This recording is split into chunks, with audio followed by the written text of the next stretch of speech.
Thanks, guys. Well, June is just around the corner, and you know what that means. Graduation, or does it? Talking today with us about East Hampton High School, the principal of the school. He's going to tell us what's going on there. We're very happy that he's here. Adam Fine, how are you? I'm good. How are you? Well, we're doing okay. We know there's a lot to talk about. Talk about your school. First of all, I know you're getting a different title soon. You're going to go from principal to assistant, what is it, assistant superintendent of the district, and then you will Yep. be the next, yeah, starting next year. Yep. Congratulations. Yes. Yes. Tell us Bittersweet. about East Hampton High School. Yeah, well, I'm sure. Well, you've been there at least 10 years, right? Yes. Yep. Yes. Tell us about your school. How many kids are graduating? What is the general mood? How's everybody doing since this whole pandemic, especially? Uh, we have about 920 kids, 9 through 12. About 221, 22 are going to graduate.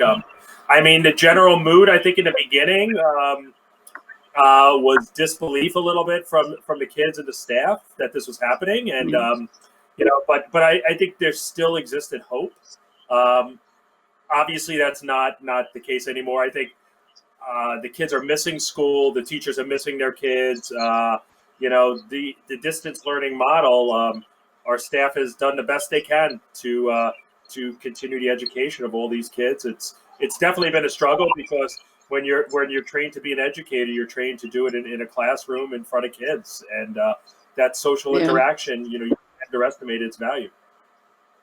How much are the teachers able to be in touch with the students? I mean, I have a daughter. I'm 6 years old, and I'm in a different school district, and I know what that's like. You know, just trying to get them to focus and sit in front of the computer without playing with her toys or wanting to run around on her scooter in a tiny apartment. But tell me what that's like for the kids and for the teachers. And you're basically your team's response when this all happened. I mean, we had a little planning time. The Board of Education and Superintendent really were creative in the way they allowed us to do our initial reach out to our kids. It's a combination at different levels. From the secondary level, it's combination of a Google Classroom, Google Meets, Zoom Meets. There's a little more structure that exists in the elementary school. They have video morning meetings and things going on there for the little kids. I too I have a 5 and a 7-year-old, and I see the struggles there, and that is a huge challenge. The bottom line is our board from the beginning really put the emphasis on the social emotional well being of kids, and to kind of do our best for not over pressuring the kids academically, which has definitely been a struggle. We're not perfect. Teachers teach. That's what they do. But we Yeah. we try to be there for the kids and act as a resource for these kids in these tough times. Yeah, talk about, I mean, obviously Governor Cuomo's come out with different thoughts about moving forward with remote learning. And what do you make of a lot of that? But what is it going to look like this summer? Do you do summer school there? And also, what are you thinking in terms of the fall as far as the school? Curious. So yeah, for the summer school we're preparing now. So it's really a three options. So it's a traditional summer school with social distancing, or it's a remote distance learning model, or the governor says you're not doing anything, which could conceivably happen. We're planning, as we always do, on both levels. So we're planning for a standard, typical summer school model at the high school, and also planning for a remote distance learning credit recovery model. The fall, obviously, that's the big question. Am I forever an optimist? We are planning, or now kind of going ahead in my new position. We're planning on three levels. So either we're going back with social distancing guidelines in place in the building. We are either going to do a alternate day, alternate week blended approach with distance learning, or the third and final approach is we are going to go full distance learning again. So we're planning on those three levels right now. The principals and our directors of instructional technology, the board, the superintendent. So there's a lot, and the sooner we know, the better. But I didn't go to medical school, so it's very hard to predict. Do you anticipate when you might have more information from the Board of Ed and how that's going to work, or is it who informs that? I mean, how does that work? That'll be the governor. That'll be the governor and the Yeah. state Department of Education. You know, in my head, I'm hoping by August 1. If I know by August 1, and we spent the summer doing what we needed to do, planning and preparing, we should be fine. I just, don't want to know, a week before school starts that, you're Yeah. not coming back physically, or you have to use this model. Yeah. All right, let's talk about graduation. I mean, I know when I Yeah. was a senior, that was it. I mean, I get they're probably not doing a prom, right? That's off the table, unless. But in terms of graduation, from what I hear, there is going to be some kind of graduation, not just a virtual one. Explain how that Yeah. is going to work. Yeah, so I've resisted the virtual graduation. The seniors have just, the amount of years they've put in at the high school, plus their own schools, their sending districts.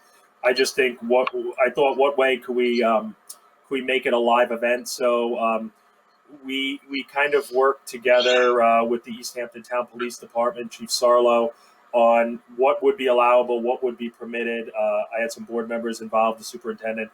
One of the big assets of the high school is its parking lot. It's also the bane of my existence during the year. It's not exactly organized. But it really creates the ability to use cars in long lines in the lot, almost like a drive-in movie theater. If you want to, you could picture the Orient Point Ferry waiting on the lines there and using those lines. We were able to craft something and use the lot. We have a stage that's going to be set up towards the corner near the football field. We're going to allow students 3 cars at a time.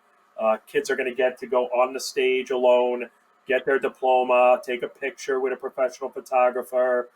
LTV is going to live stream the event on YouTube Live, so which is awesome. Yeah. And as far as the cars, how does that work? Is a student and their family in one car? What are they allowed? That's what right now they're going to be allowed 1 car per family. I'm going to line them up in the parking lot according to their sending district. So we'll have Montauk cars lined together, Springs, Amagansett, and then East Hampton. Reason being for that, first of all, it's easier to organize the parking lot. We can't do it alphabetical, obviously. But what we're going to do is, the goal is to get those schools through, and we've been working with their local fire departments that will meet them at the high school, hopefully, fingers crossed, and lead them on a parade back to their home and through their home community to honor them and give them the due respect they deserve. And is there a limit on the size of the car? I mean, obviously, this is not the day to have a zip car, but maybe a minivan, does that work, or does it matter? Well, it is funny. I just got the emails about limousines yesterday. So we're right now we're trying to resist that. I'm going in tomorrow morning actually to measure out the parking lot and to measure specific car size and kind of predict. The other piece, which I didn't anticipate, a big challenge is parents who are separated from one another in either a separated situation or a divorce situation. So that is how does that work? That's 2 cars. That's 2 cars. Trust me, it's 2 cars. Yes, if you could tolerate the person. Not even like a taxi, not even with the divide. Just get a separate car. I got to tell you. Perfect. But we have an idea for that, thanks to my Sergeant Kenny Alversa of the East Hampton Town Police had an idea. We actually have another area that we could actually put the cars in, the secondary cars. So I think everybody will be happy, hopefully. That sounds good. Are there going to be speeches? Will there be a graduation speech? How will that work? Yeah, we're going all live. Everything's live. I piped the parking lot with additional speakers, and in the lot we'll also have an additional 15-foot by 15-foot LED screen midway through the lot, so people can actually see what's going on. The speeches will be, so normally the class presidents do the welcome, then I speak, and the salutatory and valedictorian and student association speak. All of those speeches will be live. They will be live. We'll go up one at a time on the stage, which, to be honest with you, is exactly what we always do. So I introduce the person, they go up, That's they great. read the speech, they leave, I come back on, introduce the next person. So I it'll think that be, I just got chills. Isn't that weird? I just got chills about that idea. I love it. That's really cool. And instead of throwing their caps, do they just throw their masks up in the air? How does that work at the end? I don't know. No, there's something like. I don't even know. I mean, we also set up our property is big enough that towards the back of our bus loop, we set up an additional staging area with a tent that families will be able to take pictures on graduation Okay, backdrops far away from the other that's stage, so it great. doesn't clog things up, and that will be kind of Yeah, moderated by our chaperones to make sure it's one family at a time. Take a few pictures next, but it won't clog everything up. We're big enough that cars can, if you don't want to do it, you can actually just get out of the lot if you really want it. that's great. How was this graduating class? How did they do well? Are they all going to some good schools? And are you proud of them? I'm sure you're proud of them. It's an outstanding group, and which makes it Uh, all the more heart wrenching, heartbreaking that they've had to go yeah. through this. But with Uh, that said, what better group to go through this, because they are such a good, solid group. They are resilient. uh, Colleges. We have Yale, University of Virginia, Williams, our great. SUNY school, That's great. NYU.